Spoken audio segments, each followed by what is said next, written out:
Salut Nico. Salut. On te reçoit aujourd'hui pour une chaîne YouTube qui s'appelle Colloquium. Merci d'avoir accepté notre invitation. Merci à vous.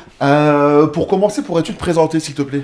Nicolas, Bones Brigade Records, papa d'une quinzaine d'enfants. Ah, pas mal. Ça va, j'ai bien bossé. Alors, c'est un plaisir pour nous de te recevoir. Hein. Tu es notamment connu pour être le boss de Bones Brigade Records, un des pionniers de la scène grindcore. Comment t'es venu cette passion pour la musique et pour le grindcore en particulier? La passion pour la musique, je l'ai depuis très très jeune puisque j'étais voisin. J'avais des voisins dont c'était une fratrie. Ils étaient 4 frères. Et ils écoutaient de la musique étrange, très forte. Ça sortait de la maison. Et puis, je sais pas, j'avais 11-12 ans. Ça a attisé ma curiosité. J'avais envie de voir un peu ce que c'était. Puis c'est là où j'ai découvert des groupes comme Saxon, Motorhead, AC/DC, machin. Ils avaient les 45 tours. Et puis depuis ce temps-là, j'ai jamais décroché. Je les ai fréquentés. Ça n'a pas toujours fait plaisir à mes parents. Mais j'ai gardé le truc. Je me barrais de chez moi. J'allais écouter des disques avec eux, de la musique de ouf. Et puis voilà, finalement... Depuis à peu près la 6e, j'ai jamais vraiment décroché de cette musique métal. Et après, on évolue ou on régresse avec, ça dépend le goût des gens. Mais ouais, voilà, j'ai continué à écouter. Et qu'est-ce qui t'a attiré vers ce style de musique plus que vers un autre?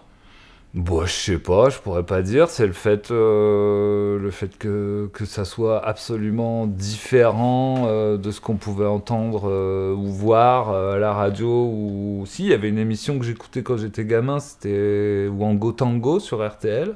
C'était Francis Zegut qui faisait ça entre 23h et minuit, et il passait du AC/DC, du Led Zepp et tout. Et ouais, voilà, c'était différent, quoi. C'était une culture alternative déjà à l'époque, enfin pour moi. Et puis voilà. Puis le truc, c'est que quand tu commences à écouter cette musique-là dans les années 80, elle continue à évoluer. Tu passes du hard rock au heavy, tu passes du heavy au trash, et en passant par le speed. Après, tu vas jusqu'au death metal, et puis tu finis en grind, tu finis en couille, quoi, carrément. Et ça va de plus en plus vite. Et puis voilà, donc du coup... Et ça a été quoi ton groupe de transition justement vers le grind C'était le tout premier album de Napalm Death. C'est pas très original.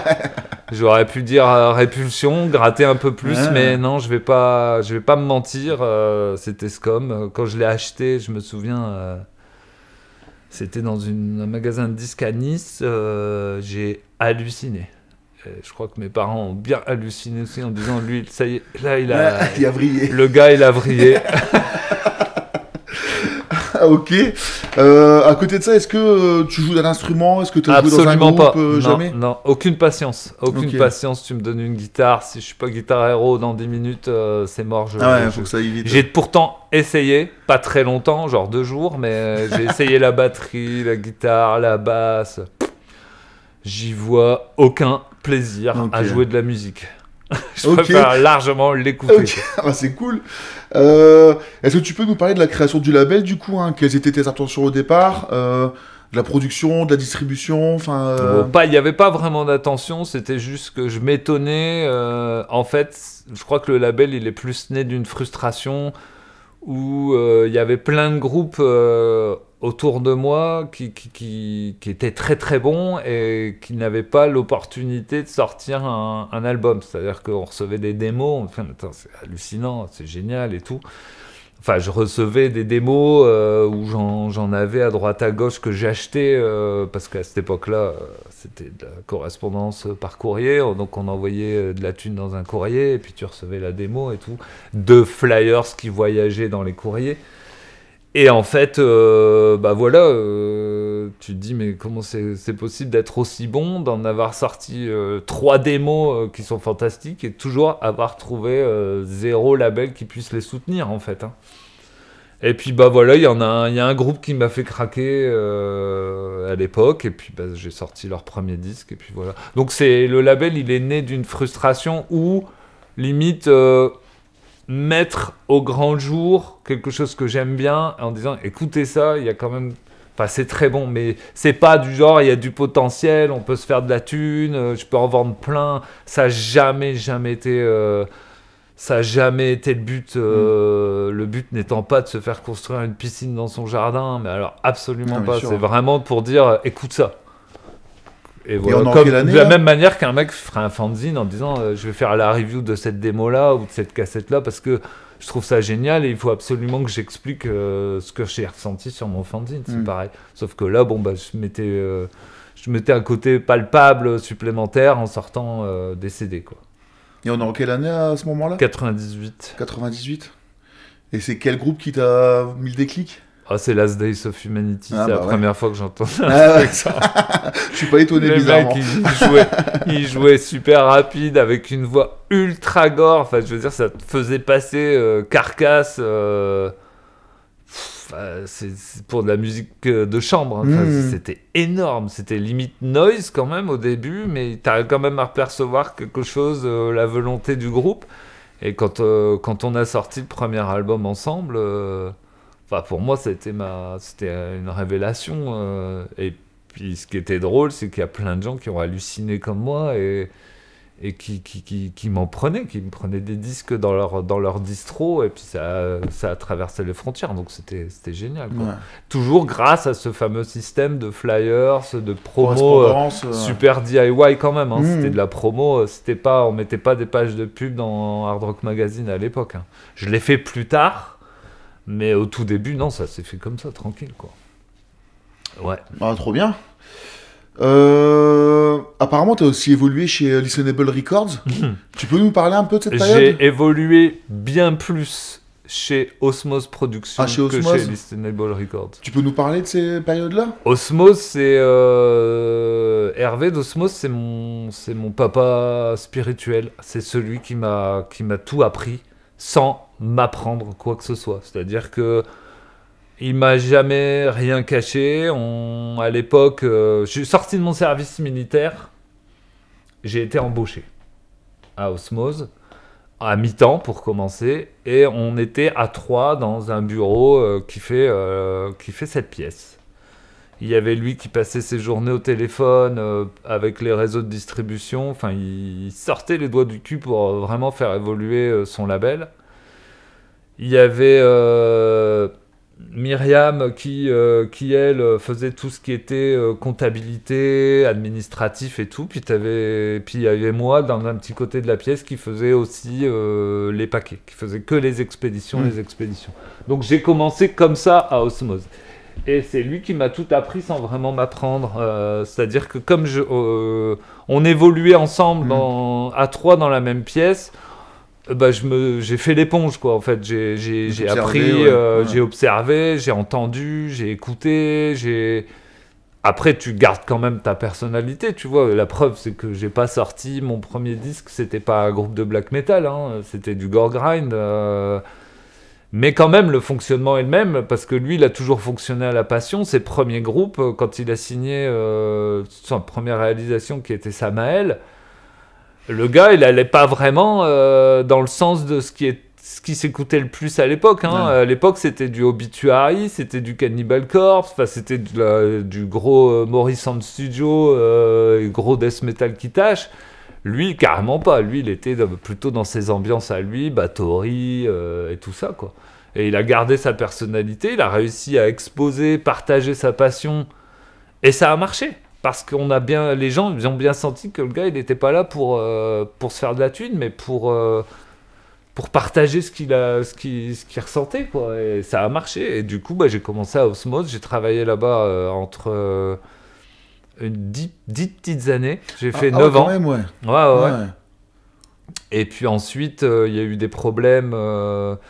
il y a eu des problèmes parce que la chute du CD, la vente des CD a chuté. Après, par rapport à ça, en même temps, Osmose Productions, tous ces groupes qui étaient les groupes phares du label, ils ont été ailleurs, ce qui fait partie du business, là, faut le dire. Et puis tout ça en même temps, il fait que il y a eu un licenciement économique. Mais c'était pas de gaieté de cœur, hein. Franchement, c'était dur. Et puis du coup, moi, je me suis retrouvé à ce moment-là, une fois de plus, confronté à un problème. C'est soit tu fais quoi? Du coup, j'ai continué le label que j'avais commencé entre deux. Ouais. Et du coup, ça a été ma roue de secours, quoi, pour continuer dans la musique. C'était le label que j'avais commencé quelques années plus tôt. Du coup, je m'y suis mis à fond, pour le coup, puisque avant, quand je faisais Bones Brigade Records, je rentrais de Osmose et je travaillais sur du Bones, et puis voilà, comme ça. Et donc seul dans Bones Brigade? Hein? Seul, toujours? Accompagné d'énormes soutiens tels que des amis, et des amis qui voulaient faire leur stage à la maison, des stagiaires qui sont devenus des amis. Enfin, ça n'a jamais été beaucoup seul. Mais il y a eu beaucoup de périodes dans toutes ces années où j'ai été accompagné de gens qui me donnaient un coup de main parce que ça les faisait kiffer de travailler avec moi. C'est vrai que la vie, les journées étaient assez différentes. Je vais pas rentrer dans les détails, mais bon, quand tu as ton label et que tu travailles pour toi, hein, tu vis de manière où tu as envie de vivre. Ouais, bien sûr, ouais. Tu prends effectivement tous les risques financiers, tu dors pas toujours sur tes deux oreilles, mais quitte à en chier, autant que tu vives comme tu as envie de, et puis profite au maximum. Donc voilà. Et après, pour répondre à ta question, oui, j'ai fait du Listenable Records pendant 1 an et 8 mois, et il y a eu rupture conventionnelle parce que voilà, ça s'est pas passé. Ça s'est pas bien passé. Donc on a convenu d'une rupture conventionnelle et puis je suis reparti. Voilà. Tout simplement. Ok. Du coup là, Bones Brigade, c'est ton activité principale, t'arrives à en vivre, c'est vraiment... J'arrive pas à en vivre. J'arrivais à en vivre avant la crise sanitaire. C'est-à-dire vendre des disques, le label, plus partir en tournée régulièrement avec les groupes. Ça me permettait d'en vivre. Depuis la crise, tout ce qui nous touche, j'ai dû arrêter de partir en tournée, plus de festivals, plus de concerts. Du coup, là, je fais 50%, je vis 50% sur des ventes de CD grâce au shop en ligne. Et les autres 50%, c'est grâce à des boulots que je trouve à droite à gauche. Okay. Là, pour le coup, là... ça faisait bien longtemps que j'avais pas côtoyé les travails dits normaux, et depuis le virus, il a fallu que je trouve quelque chose. Okay, ouais. Sinon, je retourne chez ma mère. Dur. Pour elle. Tu nous parlais tout à l'heure justement de la chute de vente de CD, etc. Comment ta conception justement de la promotion, de la distribution, elle a évolué avec ça? Est-ce que tu as plus tendance à faire du trade avec d'autres labels? Est-ce que tu presses moins? Je presse beaucoup moins. Pour donner un ordre d'idée, au milieu des années 90, quand on pressait un CD, c'était des quantités entre 3000 et 5000. Et puis maintenant, maintenant c'est 500 quoi. 500, t'arrives à vendre... Tu dis 5000 même pour du grind? Non, je te parle de...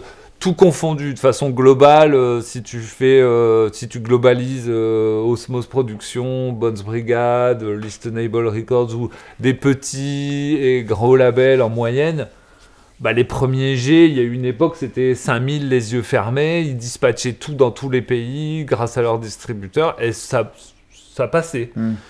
Mais après la chute des ventes de CD, voilà, maintenant un bon gros label, il va en faire 3000. Mais il va falloir du temps pour les écouler. Moi, je me contente de les limiter à 500, et puis basta, quoi.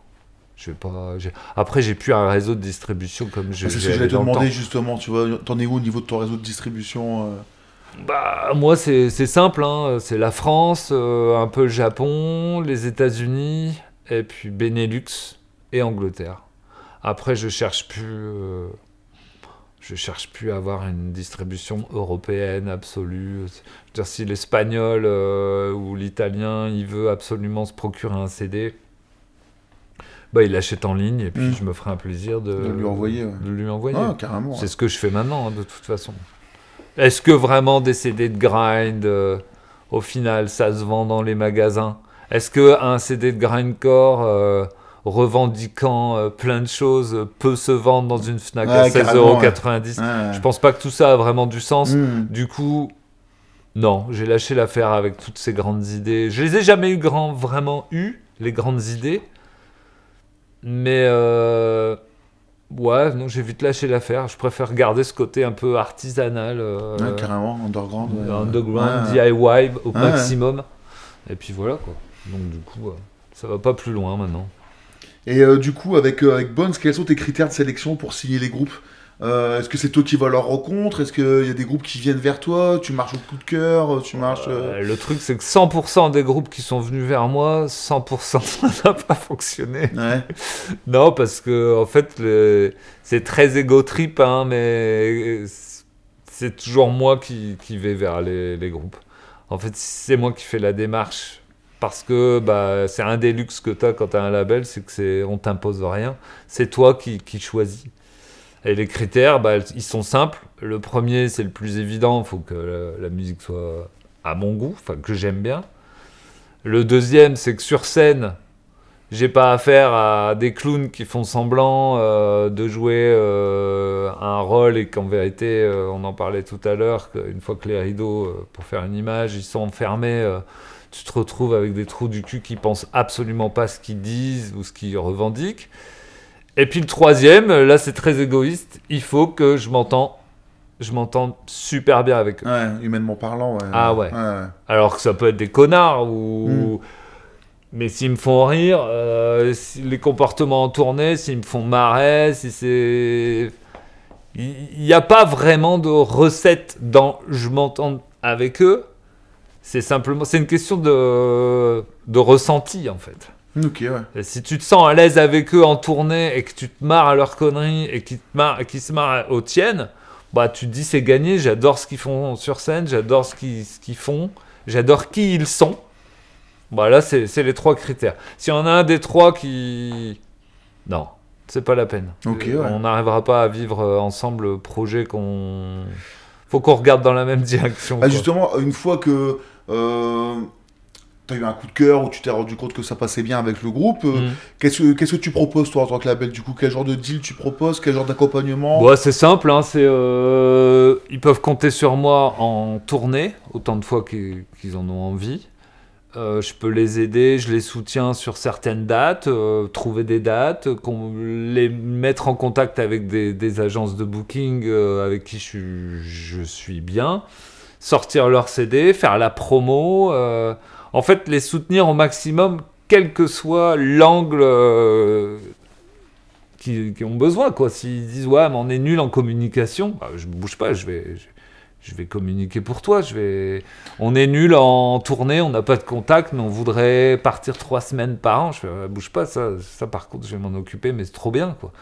J'ai le véhicule, j'ai tout. Donc du coup, donc c'est vraiment un investissement important, quoi. Je veux dire, une fois que... Je trouve ça balèze, quoi. Je veux dire, tu vois, tu deviens un membre du groupe quelque part, en fait. Hein. Tu vois, si tu leur proposes de faire de la promotion, du booking, de toute façon, de l'accompagnement en tournée. Pour moi, c'est le boulot d'un label, quoi. Okay. Il n'y a plus d'avantage vraiment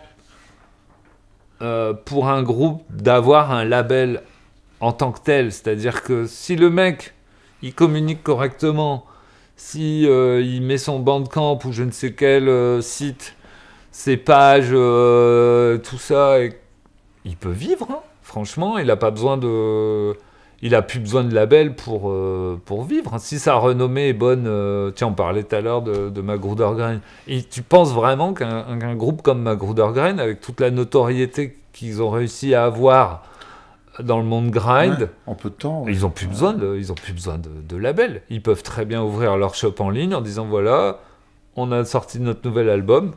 Et s'il y en a un des membres du groupe qui veut bien se casser les couilles à faire les paquets et aller à la poste, c'est gagné. Hein. Et c'est ça tout le truc. Mais après, si vraiment on me demande mes services en tant que label, je propose effectivement ces services-là. C'est-à-dire que là où tu pêches, là où tu as un souci, là où je suis là pour t'aider parce que justement on s'aime bien et j'aime ta musique, donc du coup allons-y, quoi. Mais ce que je préfère, c'est quand même le terrain. Hein. Partir en tournée. Ah ouais, c'est vraiment... Et du coup, comment ça fonctionne? Tu prends un pourcentage sur les cachets? Tu prends... Non, je prends surtout pas de pourcentage sur les cachets, je prends...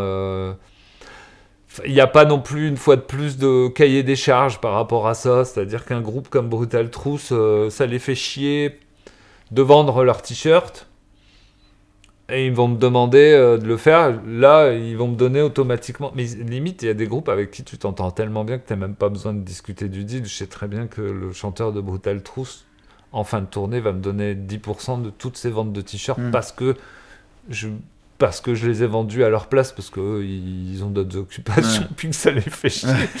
Mais après, non, je suis principalement payé pour les heures que je vais passer sur la route.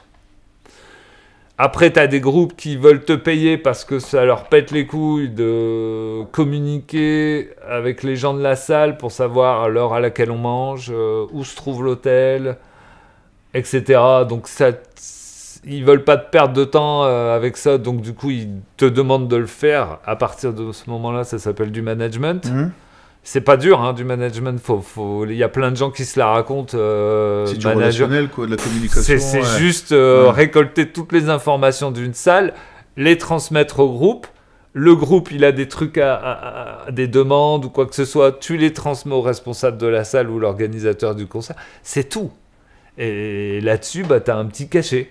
Tu vois, moi, je demande jamais grand-chose, mais bon, s'ils veulent le donner, ils le donnent. Mais il y a plein de groupes pour qui je le fais, mais c'est plaisir, c'est cadeau, Enfin, je vois même pas là où ça mérite vraiment de la thune au final, parce que ça reste un plaisir. Non, moi je préfère être payé de mes heures de conduite, et puis voilà. Et puis après, j'ai un avantage aussi, c'est que je mets ma distro. J'en profite pour étaler les productions du label. Du coup, ça fait de la promotion pour le groupe. Les groupes qui sont pas enfin, c'est un donnant-donnant parfait, quoi.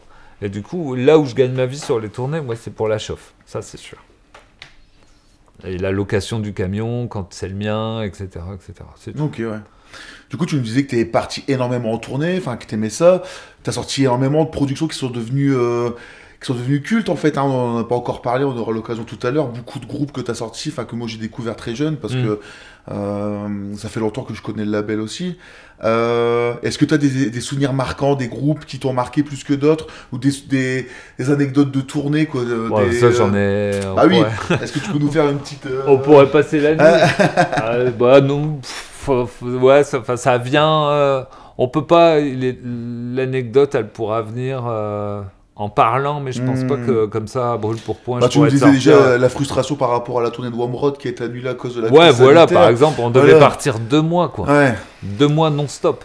Et c'est le seul groupe sur cette planète jusqu'à maintenant où j'accepte de partir 2 mois parce que ils sont calmes. Ce sont des gens qui sont très réservés, qui sont calmes. Ils vont monter sur scène, ils vont faire le show, ils vont faire leur truc. Mais après, il n'y a pas absolument regarder vers l'horizon comme ça pour où est-ce qu'on pourrait faire la fête, avec qui on va pouvoir faire la teuf, etc.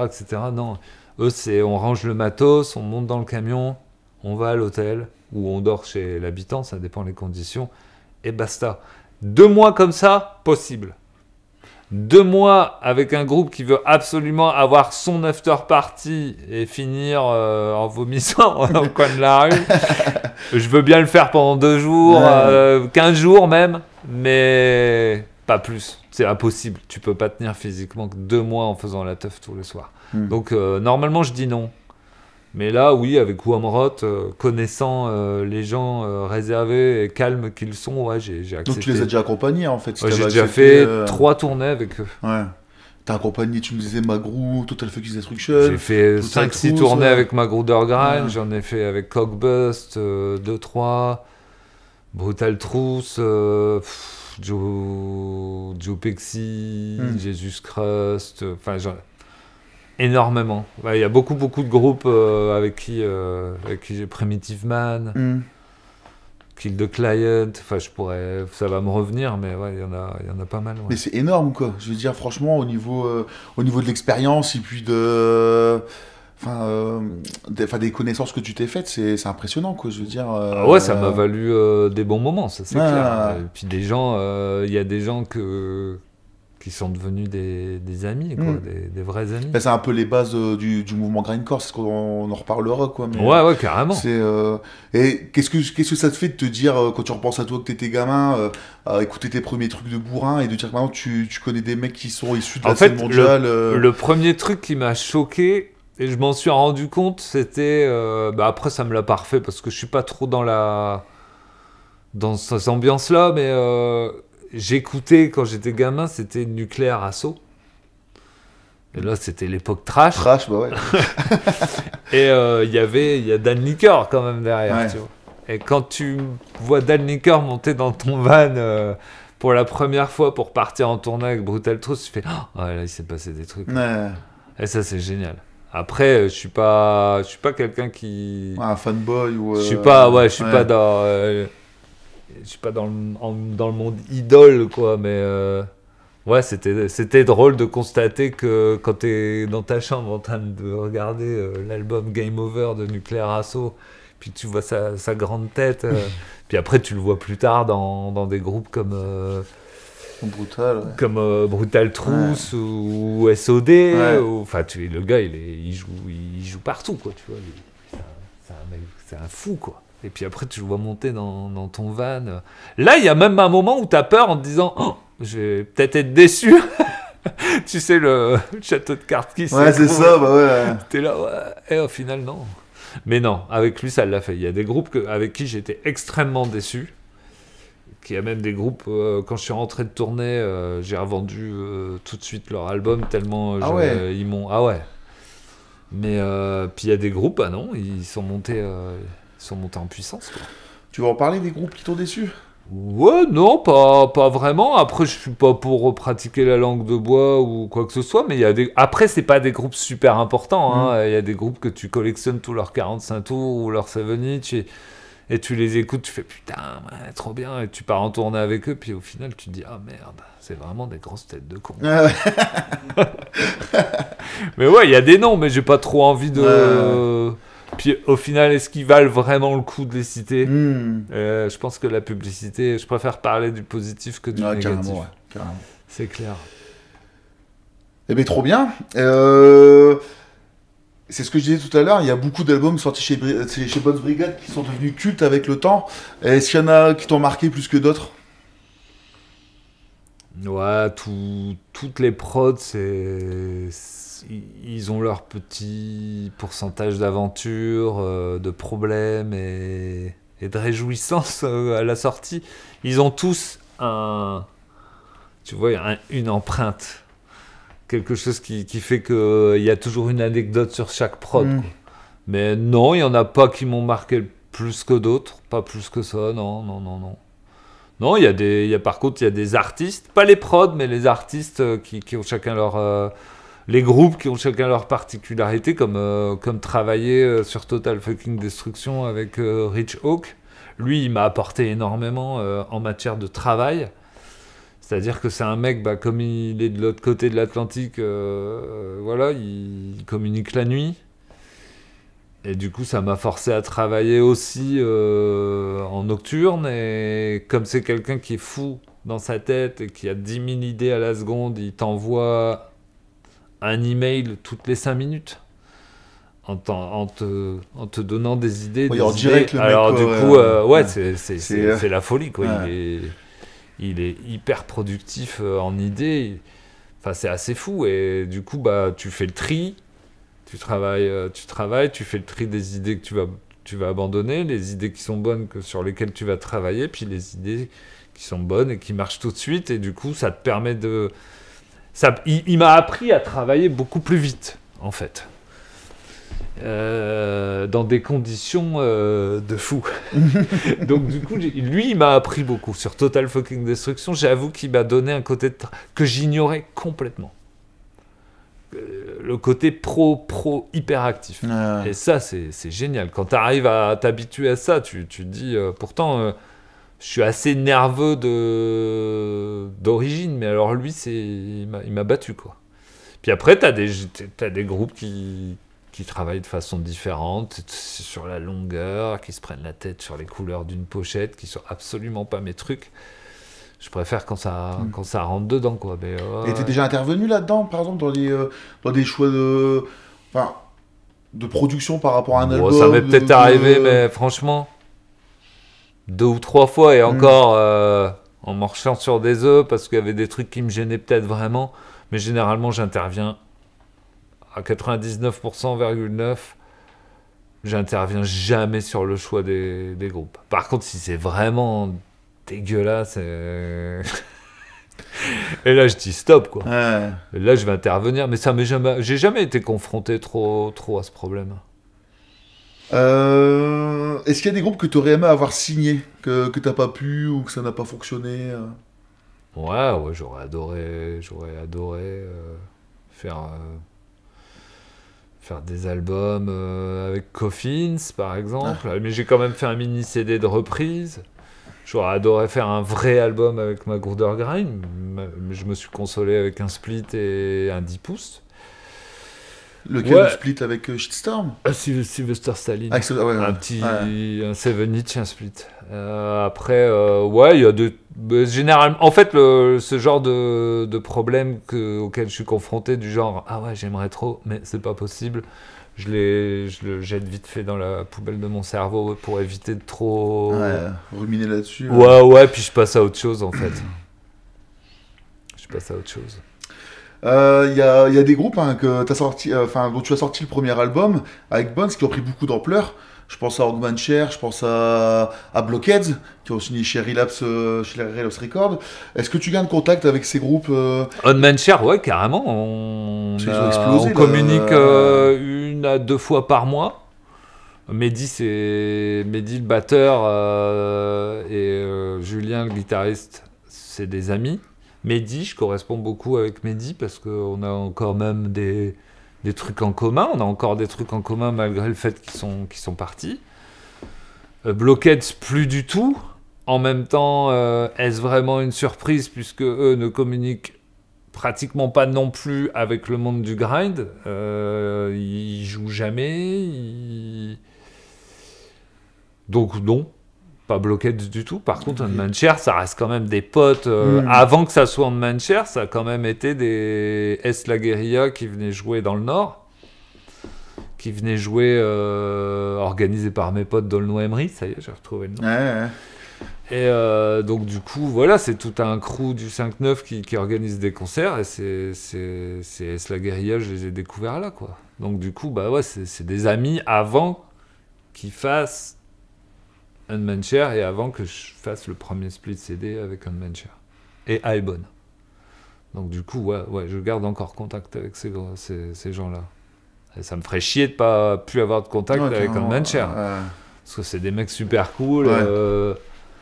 Puis voilà, ils ont une vraie personnalité. Il n'y a pas deux Hogman Chair. Et c'est ça qui me plaît aussi. J'aime bien les groupes où tu peux l'écouter parmi 10, tu fais ça c'est ça. Parce que les groupes voilà.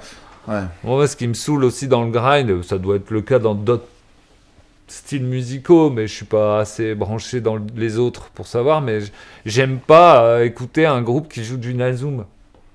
Ça me saoule, quoi, en fait. Et en Suède ou en Finlande, t'as plein de Nasum Baby. Et ça me fait chier, quoi. Pourquoi en fait, est-ce que t'arriverais toi-même à faire la différence? Je suis même pas sûr. Et j'aime pas ça. J'aime pas écouter c'est un grind limite qui sort de l'usine, quoi. Tu vois, parce qu'il n'y a pas d'âme, il n'y a pas de personnalité, il n'y a rien derrière. Non. Donc du coup, Hogman Chair à 110%, et je suis très content de leur évolution.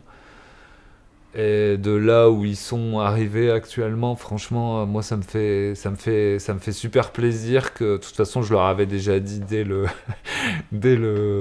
Living Paris que le prochain, je voulais pas trop le sortir non plus parce que ils étaient, si tu veux, c'est le genre de groupe, t'es dépassé par le potentiel. C'est-à-dire qu'ils ont un tel potentiel que tu dis, mon label, il peut plus trop faire grand-chose pour vous, en fait. Il vous faut quelqu'un qui a une structure beaucoup plus importante pour vraiment faire exploser le truc, parce que moi, je suis très, très limité. Et du coup, bah ouais, je suis content que là, ils sont bien, là. Et justement, avec le style Dogsman Share, on sort quand même tu sais, du cadre du label, du grind, tu vois. Qu'est-ce qui t'a poussé à te diversifier comme ça En fait, et personne m'a poussé à me diversifier. C'est le truc, en fait, c'est le problème de ce pays. Hein, ça a toujours été. Les étiquettes. Ouais. Tu sors un premier disque, ça aurait été de la country, et puis le deuxième, ça aurait été Last Days of Humanity. On m'a dit, mais comment ça se fait que tu sors un groupe de grind sur un label de country? Ben non, c'est vrai que les premières années, elles étaient orientées très grind. Et puis après, en fait, moi, le truc, c'est que je me prends absolument pas la tête sur les étiquettes. Mon truc, c'est, comme je te disais tout à l'heure, j'aime les gens, j'aime ce qu'ils font sur scène, j'aime leur musique. Après, même s'ils jouent un style qui est différent, ça m'est égal. Bon, c'est une bonne philosophie. En fait, le tout, c'est que c'est un des seuls luxes que tu as en faisant un label, c'est que tu t'es libre. Alors, t'es pas libre de dormir sur tes deux oreilles tous les jours, parce que j'en passais des meilleurs. Hein. J'ai eu des problèmes avec... Enfin, je pourrais écrire un livre avec tout ce que j'ai traversé depuis 98 avec le label. Franchement, il y a même des gens qui pourraient me dire c'est pas possible, quoi. Mais comment t'as fait? Des problèmes juridiques avec des groupes que j'ai toujours laissé dans l'ombre. Tout ça parce que ça ne regarde personne, mais il y a des moments, je te jure, il y a plein de fois, je me suis dit, je vais arrêter, en fait, ça vaut pas le coup. Et puis, bah, au final, tu t'accroches sans vraiment t'accrocher, tu laisses passer, et puis ça passe, et puis tu t'aperçois que tout passe, finalement, et que c'est toi qui fais un drame avec pas grand-chose. Mais non, ça passe.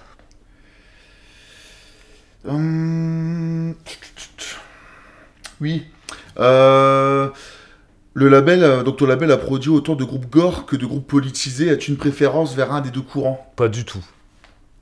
J'aime le gore parce que j'aime son histoire. C'est-à-dire qu'à la base, le gore devrait pas être de comment il est perçu.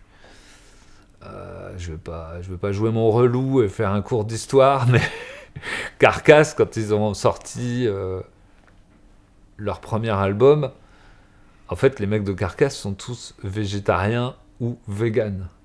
Et ils ont voulu choquer les gens par une pochette où on exposait des membres humains de la même manière où on expose des morceaux de chair dans les boucheries, sur les dans étals, les boucheries. Ouais. Donc du coup, c'était censé choquer et dire je rêve de manger de la viande. Mais non, en fait, non, ça n'a pas du tout fait ça. L'idée est bonne, hein, Ouais. mais ça n'a pas du tout fait ça. C'est que les gens font gore, comme toi tu regarderais Street Trash ou Bad Taste. Ils ont écouté Carcass de la même façon où toi tu regardes un film gore second degré pour te marrer. Finalement est né de ça un mouvement qui ne devait pas l'être, en fait. Et puis après, bah voilà, il y a eu le gore grind, bête et méchant. Moi, j'estime que j'ai jamais fait trop de prod gore grind, bête et méchante, parce que derrière Last Days of Humanity, bah rien que le nom du groupe, enfin, je veux dire, il est quand même déjà. En fait, c'est un groupe de gore grind qui s'inspire de la réalité.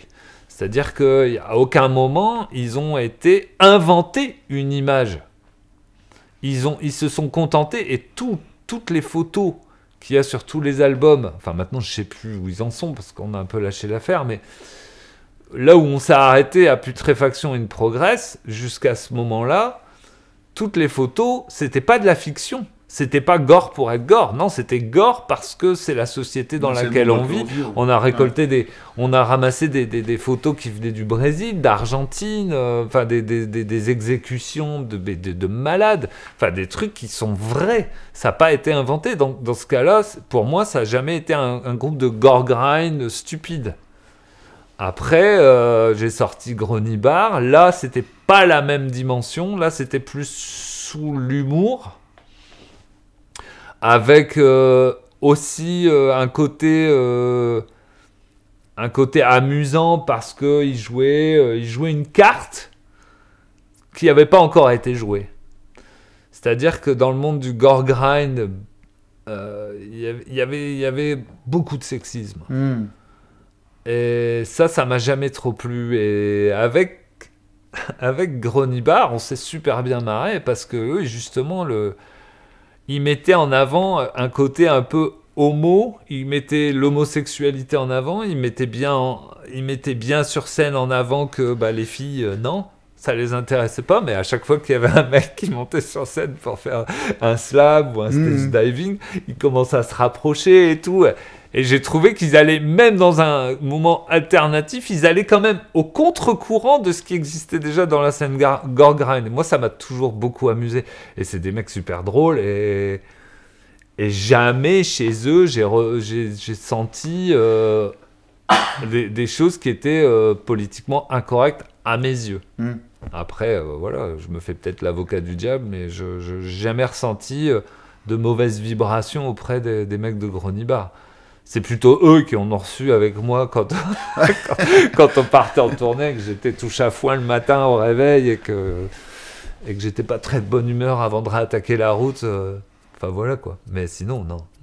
Ouais, du gore. J'ai jamais fait du gore. Gratuit. Tu vois, c'est pas ça jamais. Pour moi, ça c'est pas un style que. C'est un style que j'aime manier, mais avec précaution. J'aime bien le gore Carcass, j'aime bien le gore Last Days of Humanity, j'aime bien le gore qui est dans la réalité des choses. Pas le porno gore sexiste à 2 balles. Ouais, en fait, il n'y a pas... ça peut être... spécial, ouais. C'est trop... Puis ça a quand même généré une bonne génération d'abrutis. Ouais, carrément. Il suffit d'aller à l'obscène extrême. Alors, il y a plein de gens qui me disent « Ouais, mais t'es un peu responsable de ça avec Gronibar. » Vraiment. Je suis d'accord.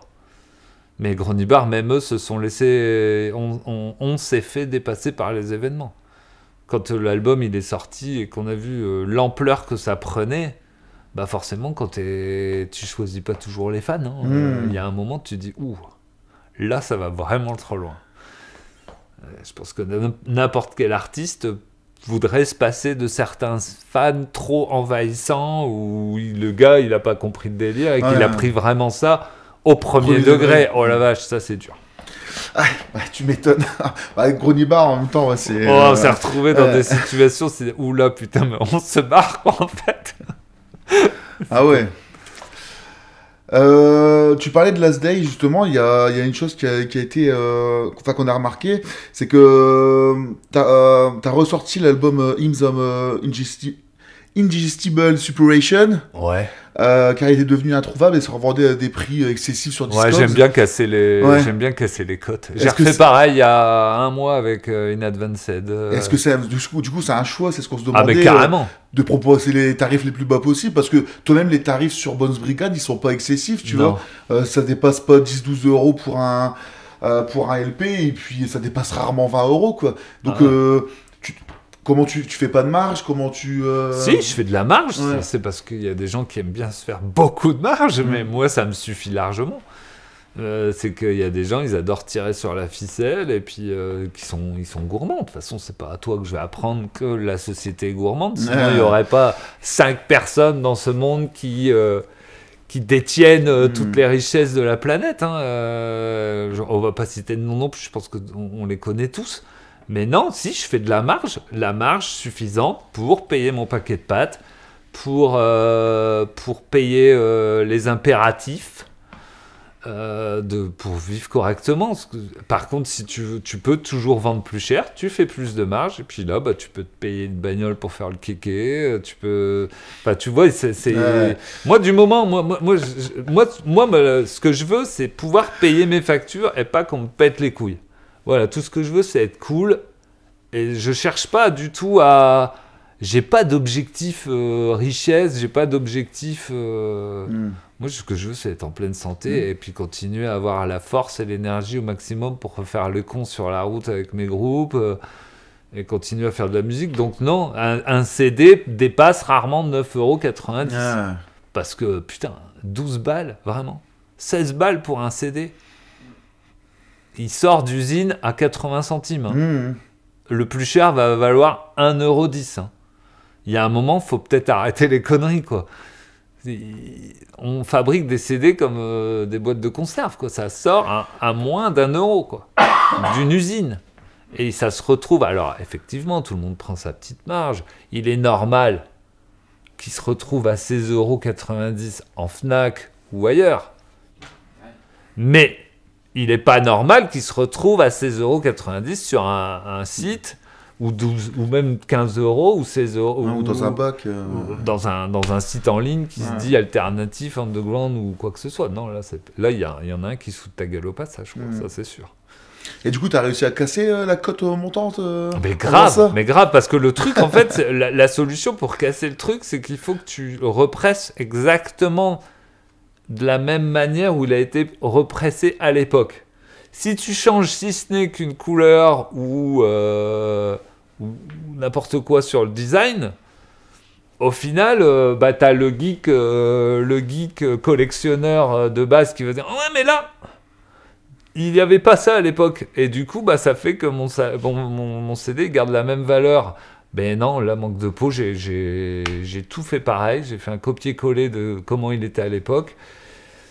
Et puis voilà, du coup, parce que quand tu vois des CD sur Discogs, pour pas les citer, à 20 balles ou 50 balles, enfin des fois c'est complètement débile. Et encore, là, je suis gentil, hein, niveau des prix. T'as vu plus encore ouais, j'ai vu des prix de fou, quoi. J'ai vu des prix de fou. Et moi, je suis pas d'accord là-dessus, parce que si on parle au niveau global de la culture, elle doit être ouverte à tous et accessible à tous.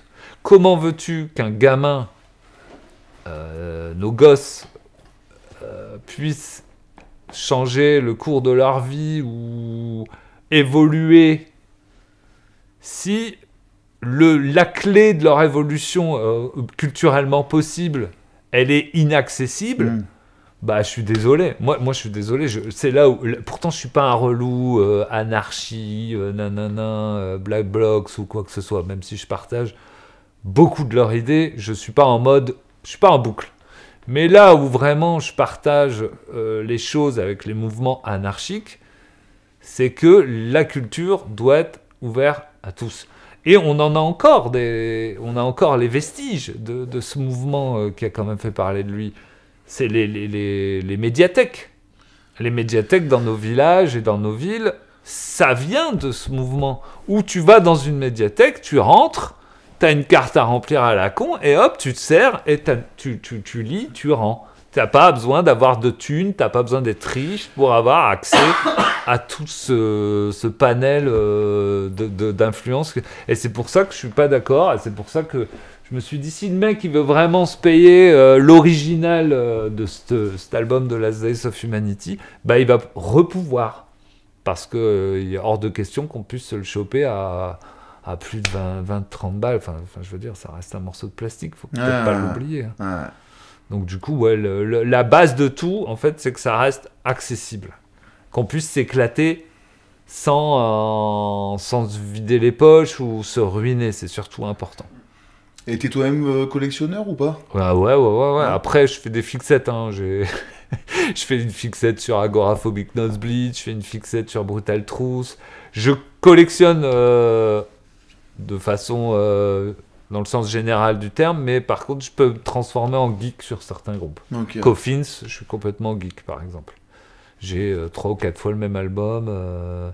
Sous prétexte qu'il n'y a pas les mêmes couleurs du film. Ah ouais. Bon, j'assume pas totalement, mais je suis content, j'aime bien. Je fais ça avec certains groupes. Ouais.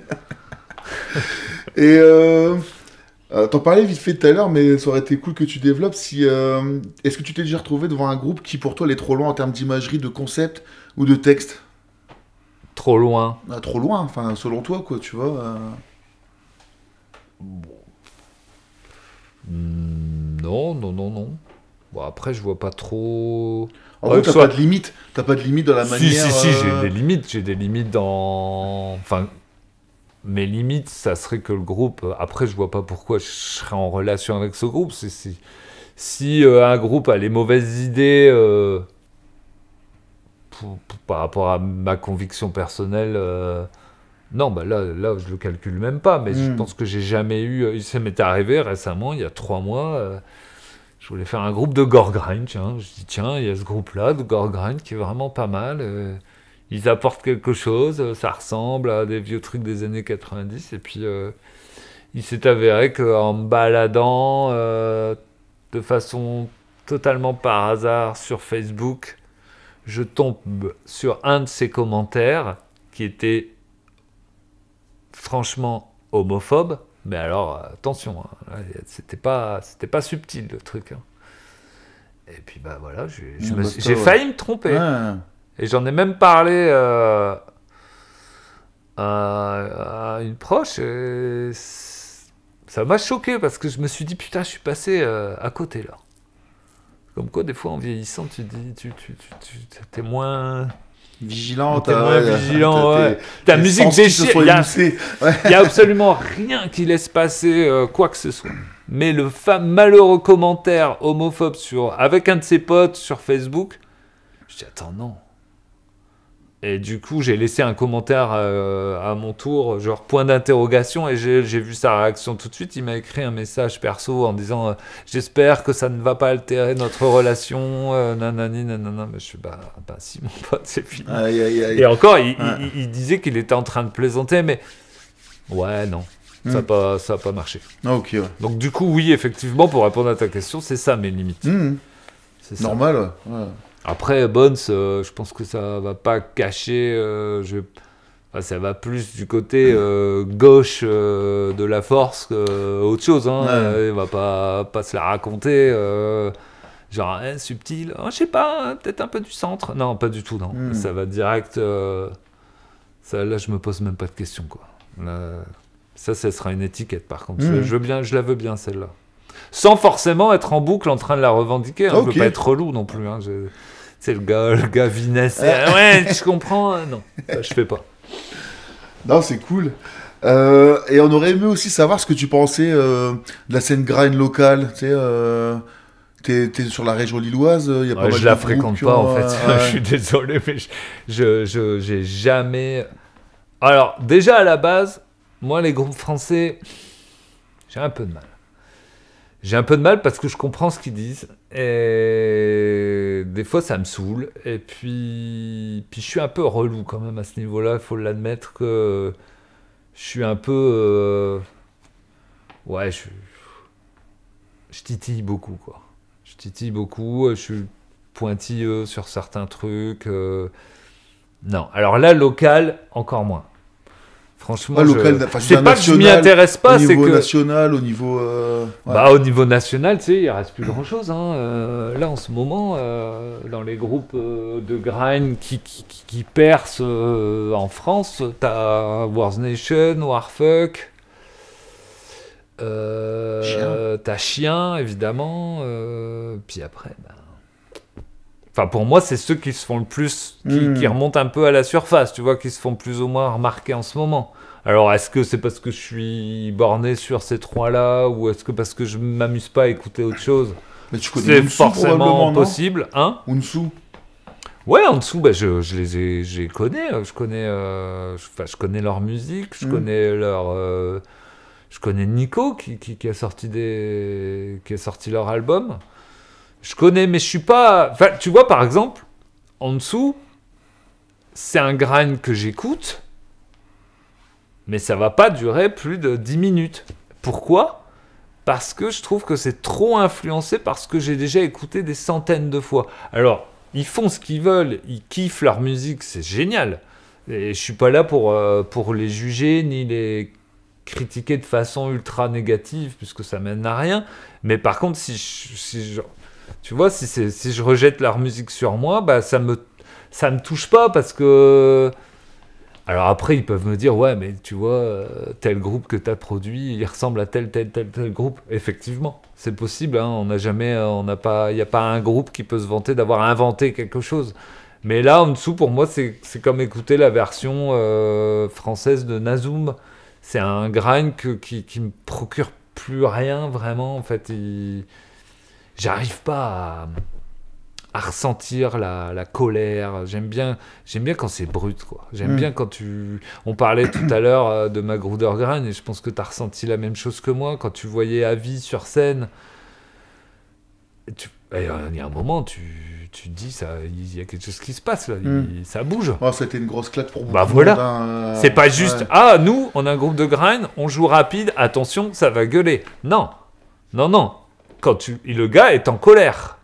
Et c'est ça que je veux voir, moi. Je veux un mec qui nous montre des émotions.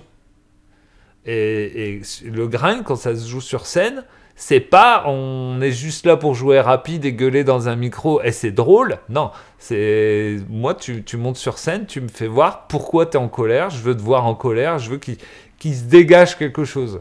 Et c'est ça le sens propre pour moi du grindcore, c'est que ça ne fait pas semblant. Alors forcément, c'est pas évident pour tout le monde et il y a pas beaucoup de groupes qui le font et c'est pour ça qu'on les aime, hein, de toute façon. Et ouais, Avi, je suis désolé, il était en colère, le gars, quand il montait sur scène. Et ça, moi, ça me plaisait. Et toi qui as vu l'évolution de la scène depuis ses débuts, tu penses qu'elle est plutôt positive? Tu penses qu'il y a des bonnes choses qui sont arrivées? Ou tu regrettes un petit peu le côté... Non, en fait, c'est comme au début, t'as des groupes, c'est de la merde. Alors, il paraît qu'il faut dire j'aime pas, mais moi je dis c'est de la merde. Et puis t'as tes groupes qui déchirent tout. Ouais. En fait, il n'y a rien qui change. T'as toujours une partie de ce que je considère comme poseur, imposteur. Et puis t'as un faible pourcentage de vrais groupes qui te font ressentir ce qu'ils ont dans les tripes, sur scène ou sur leur album. Voilà. Et il y a 10 ans, 20 ans, c'était le cas. Hein. Et puis ça l'est encore, quoi. De toute façon, je pense que ça va l'être encore un bon moment. Mais il y aura toujours 2 catégories de groupes, quoi. Le problème, c'est que la catégorie relou, il y en a plus que les bons, quoi. C'est ça le souci. Mais bon, après, voilà, c'est bien. Quantité rime pas avec qualité. Ouais, carrément.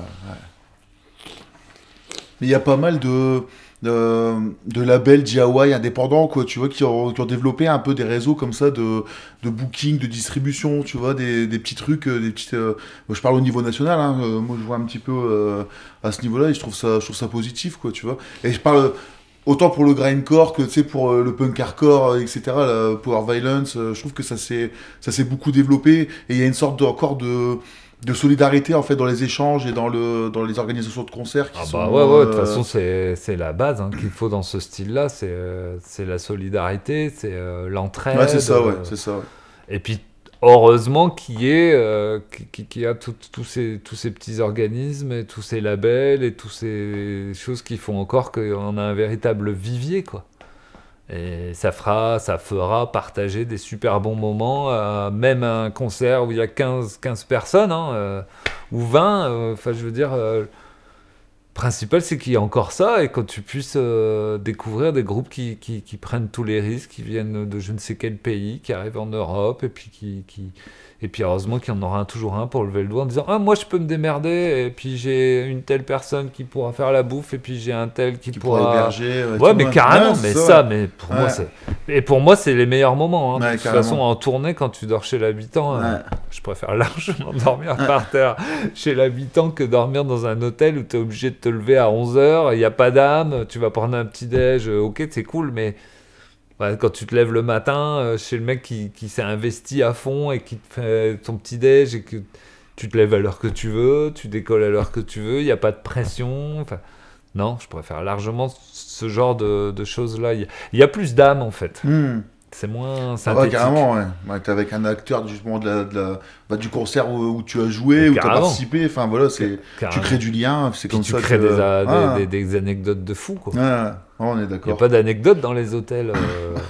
Ou alors il y en a, mais sont pas légion, quoi. Tu fais une bonne transition, tu parlais de bouffe et tout, là, on a remarqué que tu avais une passion pour la bouffe, la pâtisserie, enfin le sucre de façon générale. Le sucre.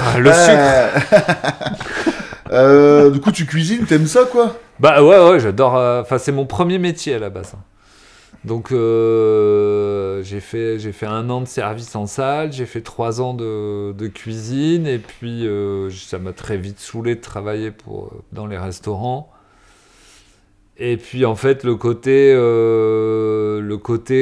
faire de la pâtisserie, ça m'est revenu parce que le côté faire de la pâtisserie, mais avec des techniques qui sont pour moi nouvelles, un peu plus complexes, tout en ayant les mêmes textures, les mêmes goûts, sans toucher au monde animal, moi je trouve ça génial. Ouais. Donc t'en parlais tout à l'heure, en fait, tu cuisines vegan, donc t'es végétarien. Je suis végétarien, je suis pas vegan, mais j'adore cuisiner vegan. C'est-à-dire que, on va dire, s'il faut donner un ordre, s'il faut donner un pourcentage, je suis vegan à 80%. Je fais des exceptions pour le fromage ou... je fais pas pour pas grand chose, mais après non, je pourrais pas dire ouais Nico t'es vegan parce que ça serait mentir. Mais j'adore cuisiner vegan, j'adore rapprocher les textures et tout ça. La pâtisserie en particulier. Ouais, parce que ça pour le coup c'est bien prise de tête. Ouais. J'en ai foutu pas mal à la poubelle des gâteaux. Et du coup, tu disais que tu avais aussi beaucoup de styles musicaux que tu appréciais, quoi, tu vois. À part du grind, tu vas vers quoi, du coup? Voilà. Après, je vais pas te faire tous les dérivés du métal, thrash, heavy metal, tout ça j'écoute, ça c'est sûr. En venant ici, j'écoutais du Wasp. Oula. Ouais, j'aime bien. T'es chaud. Ça me rappelle plein de bons souvenirs. Du Dokken aussi, c'est la fameuse, le fameux morceau qu'ils ont écrit pour Freddy, Les Griffes de la Nuit. Enfin, c'est tout un univers 80s que j'adore. Et puis en plus, ça me rappelle plein de souvenirs quand tu regardes tes premiers films d'horreur dans ta chambre et tout. Mais sinon, j'écoute énormément de hip-hop. Ça, j'aime bien le hip-hop des années 80. Je suis pas fan de ce qui se passe trop... En même temps, j'écoute pas trop. Et quand j'entends, je suis pas emballé. Par contre, j'aime bien le hip-hop des années 90, quand c'était la merde, qu'il fallait qu'il se bouge, et que tout le monde sortait ses doigts du cul pour y aller, et qu'ils avaient une fois de plus, de la revendication. Et c'est pareil pour le hip-hop, je pense que... Ou le rap en général, c'est que t'écoutes un disque où le mec, il est vraiment dans la merde et qui te dégueule un flot de mots et de paroles où tu sens que putain ça va pas et qu'il fallait qu'il extériorise tout ça avec le hip-hop où bon, voilà quoi, ils ont pas grand-chose à dire, se taper des meufs, fumer des joints, bien, mais moi j'aime bien le hip-hop qui sent la souffrance et la revendication. Et mon groupe de hip-hop préféré, toute génération, ça sera Public Enemy. J'aime bien Ice-T, hein, j'aime bien la NWA, j'aime tout ça, mais je sais pas. En plus c'est l'un des premiers groupes où vraiment ils utilisent des samples de bâtards qui te mettent bien en boucle et qui te prennent bien la tête. Et t'as l'autre derrière qui te crache des vérités. T'écoutes le morceau Burn Hollywood Burn. Ah putain, si tu ressens pas des frissons, si t'as pas envie de donner un... Tu vois, là, franchement, c'est la guerre, quoi. Et c'est ce hip-hop-là que je veux, moi. Et en rap français? Rap français, bon, franchement, La Rumeur, j'aime beaucoup. J'aime beaucoup La Rumeur. Après, j'écoutais du NTM comme tout le monde. Et j'avoue qu'il y a des morceaux qui ont absolument pas mal vieilli et qui fonctionnent encore. Ah, carrément. Mais non, en rap français, Oxo Puccino, j'aimais bien aussi. Mais moi, il faut qu'il y ait un minimum d'agressivité quand même. Moi, j'aime bien les trucs qui sortent des tripes, quoi. Et qui... Quand t'écoutes, par exemple, le trash de Sepultura, des premiers albums de Sepultura, tu te dis, putain, merde, les gars, ils avaient quand même la haine. Violent. Tu sais, il faut... Et puis, il y a de la spontanéité. C'est pas calculé, c'est le mec ah putain on y va, on rentre dedans, allez là on va tout casser. Et c'est ça que je veux entendre, c'est pas ouais mais là si on met un solo là, ça non, si c'est trop calculé ça perd de sa spontanéité, et ça se ressent et t'as moins la haine, quoi. Moi je veux avoir la haine quand j'écoute la musique, ça me fait du bien. Bah c'est bon ça. Écoute, on arrive tranquillement à la fin de l'interview. Super. Est-ce qu'il y aurait un sujet que tu voudrais aborder en particulier? Non, pas plus. Ça va, t'es bien? Ça a été pour Je toi. pense que tu as été super complet. Écoute, j'en profite pour passer un big up à Masque, hein, qui nous a bien aidé pour préparer ton interview. Avant de nous quitter, on va te demander une question qu'on pose traditionnellement aux invités maintenant, c'est de nous conseiller 3 albums. En quoi? Ce que tu veux. La question est vaste. 3 albums qui me viendraient à l'esprit. Ah bah justement, Public Enemy. Fear of the Black Planet, là, celui-là, il est indispensable. Après, s'il fallait... En fait, ce qu'il faudra que je me pose, la vraie question, c'est s'il fallait que je me casse pendant un mois et que j'ai le droit qu'à 3 albums, je prendrais celui-là, Public Enemy. Je prendrais... Voilà, il y en a trop qui me viennent à l'esprit, c'est horrible. C'est horrible, je prendrais Death Angel. Un groupe de trash, pas l'album Ultra Violence. Et puis je pense que je prendrais un album l'album jaune de Macro Darwin. Le ST. Ouais. Très bon choix. Hein, un peu de hip-hop, du trash pour la vitamine C et du grind pour casser des bouches. Pour casser des bouches quand ça s'impose. Bah écoute, merci à toi, ça fait vraiment plaisir. On te souhaite une bonne continuation. Merci à vous les gars. Merci Salut beaucoup. Nico. Salut.